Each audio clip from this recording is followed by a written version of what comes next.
Continuando, por motivos técnicos, tivemos de fazer aqui uma pausa de 5 segundos, mas dizia eu, em relação a Miguel Torga, que a figura do poeta, tal qual Torga a constrói, deve muito a essa herança romântica, em que justamente o poeta é como que devedor dessa energia que para os românticos terá o nome, para simplificar, de inspiração. Para um certo romantismo, o critério da inspiração tem muito que ver com o próprio legitimar do ato da escrita, não é? Para efeitos de síntese, nada melhor que ver o que dizem Oscar Lopes e António José Saraiva a propósito de Miguel Torga na História da Literatura Portuguesa. A páginas 1015, a História da Literatura Portuguesa é um volume que deveria ser obrigatório a partir pelo menos do 8º, 9º ano em diante e lido com proveito e exemplo em todas as áreas do saber, das humanidades às artes, das artes às ciências, passando pela música, porque nesta História da Literatura, histórica na história da nossa cultura, nós temos, de facto, excelentes sínteses sobre autores e obras e também sobre o contexto económico-político e económico-social em que essas obras e autores evoluíram. No caso de Miguel Torga, escreve Oscar Lopes o seguinte. Oscar Lopes e António José Saraiva escrevem o seguinte. A obra de Miguel Torga procura banhar num ambiente de mitos agrários e pastoris que, da sua origem aldeã transmontana, remontam aos símbolos bíblicos. Tínhamos dito isso aqui há minutos neste mesmo vídeo. A semente, a seiva, a colheita, a água, a terra, o vento, o pão, o parto, o pastoreio, Adão e Eva, por exemplo, recorrem nos seus livros como se fossem não ideias, mas imagens irradiantes.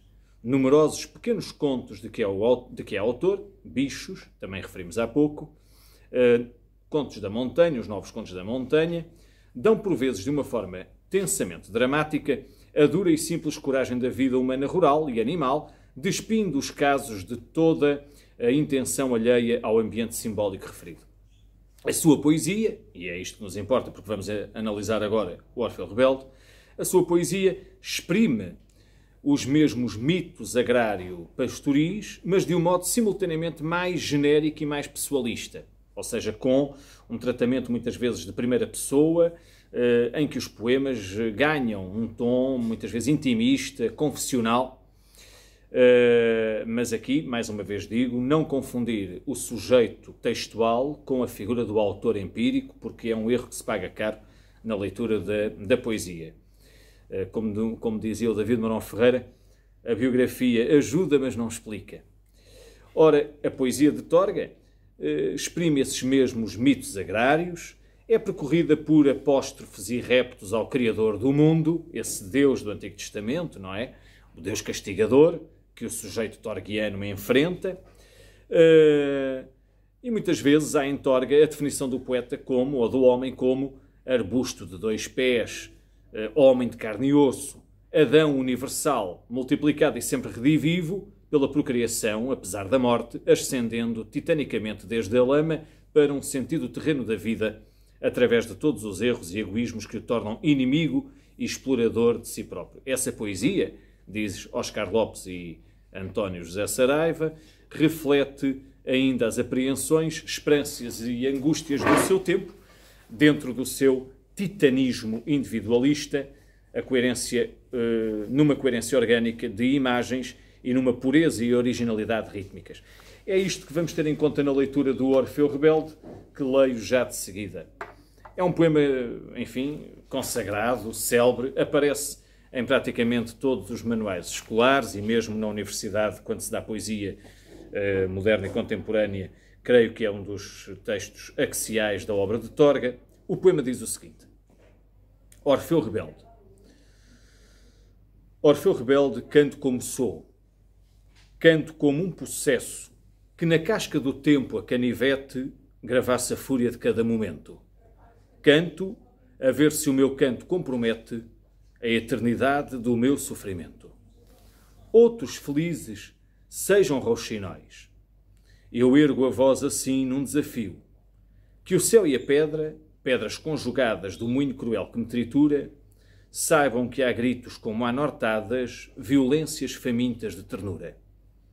Bicho instintivo que adivinha a morte no corpo de um poeta que a recusa, canto como quem usa os versos em legítima defesa. Canto sem perguntar à musa se o canto é de terror ou de beleza. É poema que é também, para além de ser de exploração da figura do Orfeu rebelde, é um poema também sobre a própria poesia.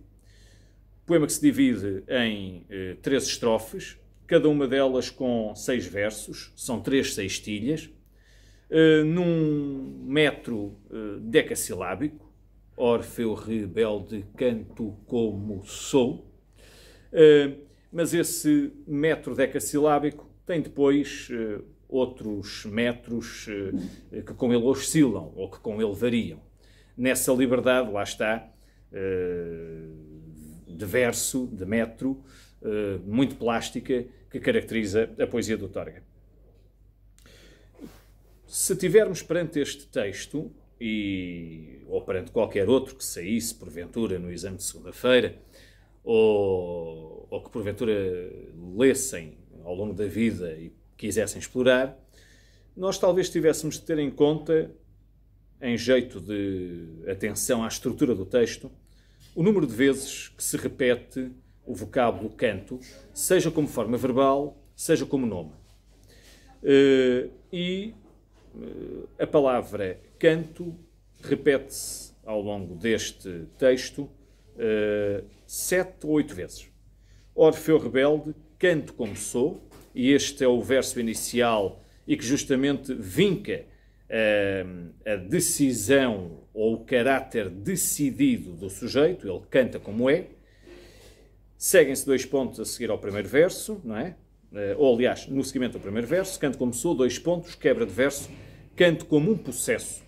E esta ideia de cantar como um possesso remete para aquela noção do daimon, de alguém que é tomado ou que está possuído, como que tocado por essa energia que para os românticos tinha muito que ver com a noção de genialidade. O poeta canta como um possesso e vai definir o tipo de possessão, um possesso que na casca do tempo a canivete, imagem que sugere a força que é preciso ter quando se pega num canivete e se pretende gravar um nome na casca do tempo a canivete, como se o tempo tivesse uma casca e fosse uma espécie de árvore onde se pode pressionar e gravar o nome ou gravar a nossa presença, que na casca do tempo a canivete gravasse a fúria de cada momento. E notem a palavra fúria, que é também uma palavra, enfim, do campo lexical da poética de Torga.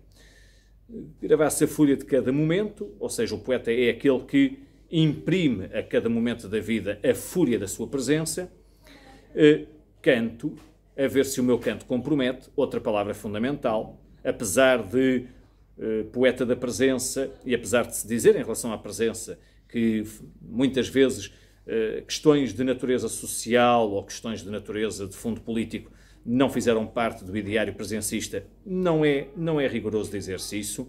São muitos os poemas, são muitos os textos teóricos, inclusivamente, em que os poetas da presença reclamam para as questões da literatura, questões sociais e políticas, e aqui a palavra compromete, o verbo, canto, a ver se o meu canto compromete a eternidade no meu sofrimento, é absolutamente reveladora desse grau de compromisso do poeta com as coisas do mundo. E, portanto, o ofício de poeta exige o compromisso de cantar a eternidade dos outros no sofrimento e no canto sofrido, que é esse que o poeta vai fazer. A segunda estrofe começa com uma antítese. Os outros versus o eu.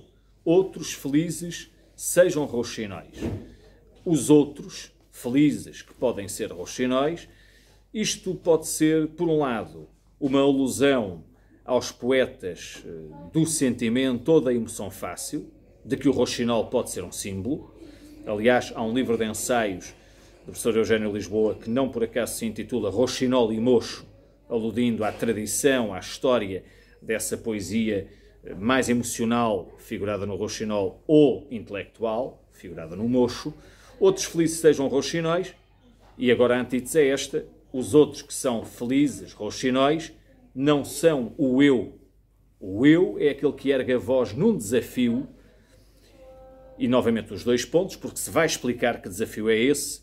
Eu ergo a voz assim num desafio, e depois que o céu e a terra, uma espécie de injunção, de cântico dirigido ao céu e à terra, o céu, Deus, e a terra, os homens, as leis de Deus e as leis dos homens, pedras conjugadas, pedras que conspiram. Vejam bem a força veemente desta imagem da pedra, pedras conjugadas, do moinho cruel que me tritura, metáfora extraordinária para designar a própria vida como moinho cruel que vai triturando o sujeito. Essa vida que tritura o poeta, essa vida que é como um moinho cruel, porque pedras, céu, terra conspiram contra ele, tudo isso tem que ter uma resposta. O poeta imperativamente diz: saibam que há gritos como anortadas, violências famintas de ternura. Isto é, apesar da vida nos triturar, apesar do céu, as leis de Deus, ou os homens, as leis da terra, serem como pedras conjugadas e que se unem contra esse grito de liberdade do poeta, cabe justamente àquele que faz os versos dizer que há gritos como anortadas, há desespero, mas também há esperança. Anortado, o vento norte, o que anuncia o dia, e que há violências famintas de ternura, isto é, a humanidade é violenta porque está sedenta, desesperada de ternura, faminta de ternura. Como é que termina o texto?